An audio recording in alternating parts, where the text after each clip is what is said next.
Amara's dark eyes glistened with unshed tears as she clutched the silk fabric of her pristine white maid's dress. The elegant uniform, with its delicate lace trim, had always made her feel graceful in the grand mansion, but tonight it felt like armor against her fears. Her smooth ebony skin seemed to glow against the white fabric as she approached her employer's study. Kwame looked up from his mahogany desk, his tall, commanding presence filling the room. His perfectly tailored black suit accentuated his broad shoulders, while ancestral gold chains and an ornate ceremonial bracelet, passed down through generations, adorned his strong frame.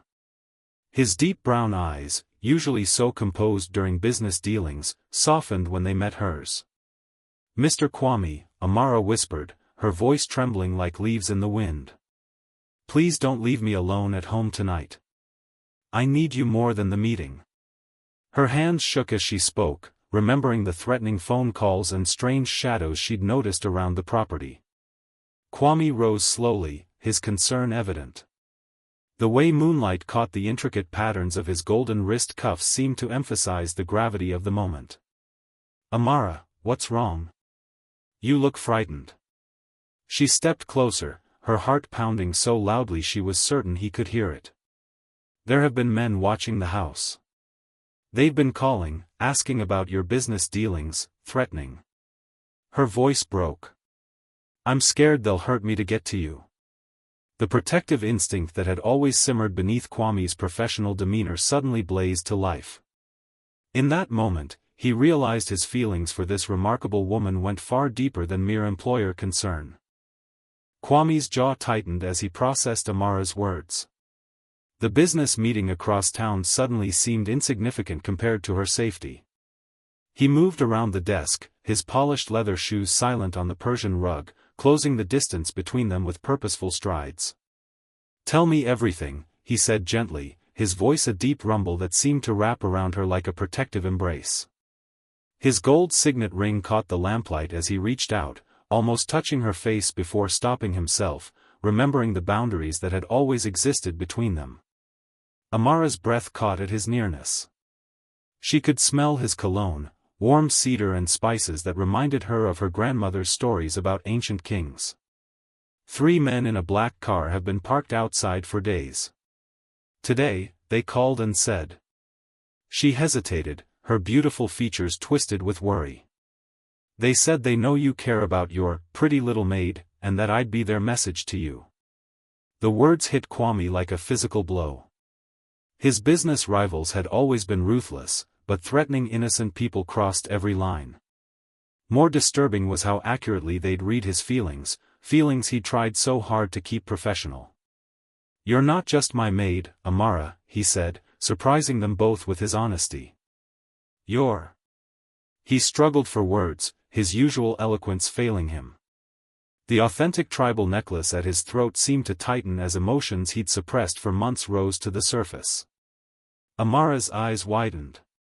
In the year she'd worked for him, she'd fallen deeply in love with his kindness, his integrity, the way he treated everyone with respect regardless of their station.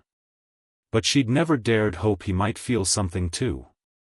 "I'm canceling the meeting," Kwame declared firmly. "Your safety matters more than any business deal." As darkness settled over the mansion like a velvet cloak, Kwame transformed from businessman to guardian.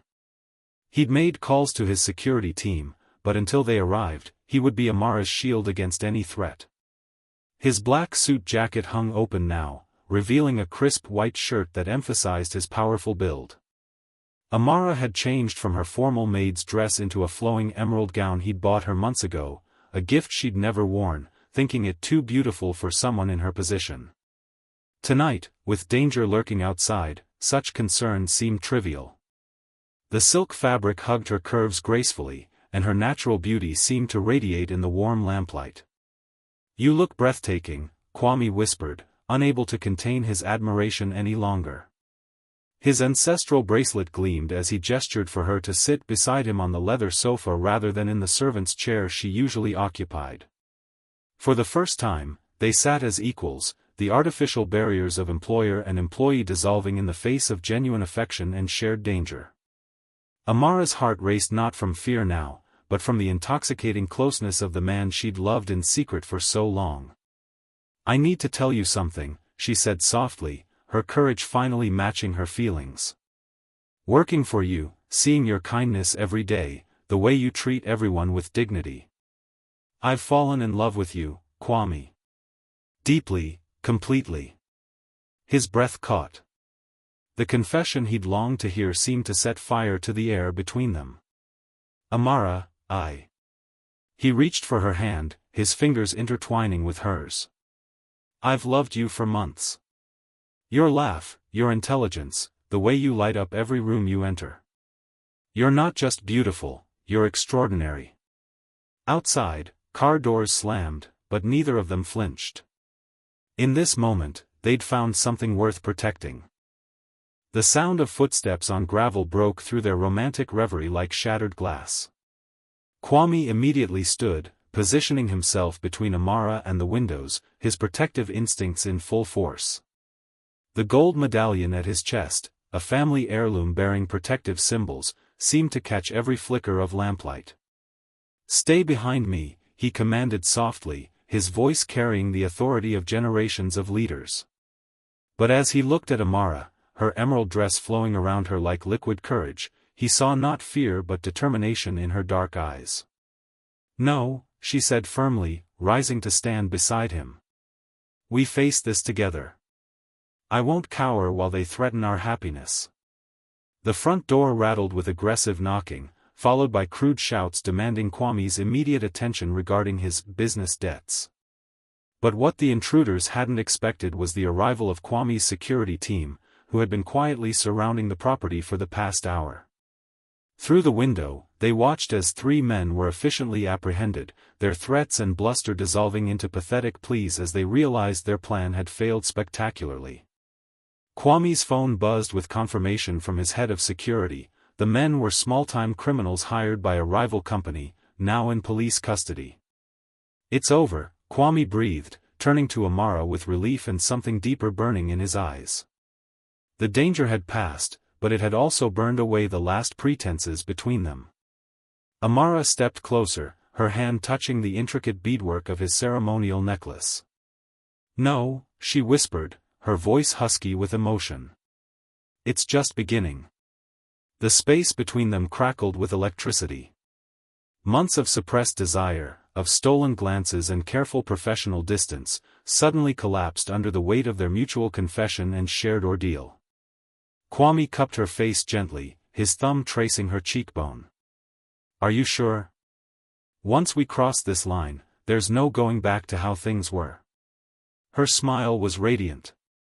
"I don't want to go back. I want to go forward, with you." Dawn broke over the mansion like a blessing, painting the sky in shades of gold and amber that seemed to bless the transformation that had occurred during the night. Kwame and Amara sat together on the terrace, her head resting on his shoulder, his ancestral jewelry glinting in the early morning light. The emerald dress had been replaced by one of his silk shirts, which fell gracefully to her thighs, while he wore only his suit pants, his chest bare except for the golden chains that told the story of his heritage. They looked like what they'd become, not employer and employee, but partners, equals in love and life. "What happens now?" Amara asked, tracing patterns on his chest around the ancient medallion. "Society will talk. People will whisper about the businessman and his maid." Kwame caught her hand and brought it to his lips, pressing a gentle kiss to her palm. "Let them whisper. Love doesn't recognize social boundaries, and neither do I. You're brilliant, beautiful, and brave. Any man would be honored to call you his equal." He reached into his jacket pocket and withdrew a small velvet box. Inside lay a ring, not a gaudy display of wealth, but a simple, elegant band set with a stone that matched her eyes. "This belonged to my grandmother, a woman who also married for love despite society's expectations. She taught me that true partnership is built on respect, trust, and genuine affection." Amara's eyes filled with tears of joy. "Kwame. Marry me, Amara. Not as my employee, but as my partner in all things. Help me build an empire based on integrity and love." As she nodded through her tears, slipping the ring onto her finger, they both understood the lesson their ordeal had taught them: authentic love doesn't recognize artificial barriers. When two souls connect with genuine respect and affection, when they're willing to protect and support each other through danger and doubt, they create something stronger than any social convention. Their story became legend in their community, proof that love, when built on mutual respect and shared values, can overcome any obstacle and transform any situation into something beautiful.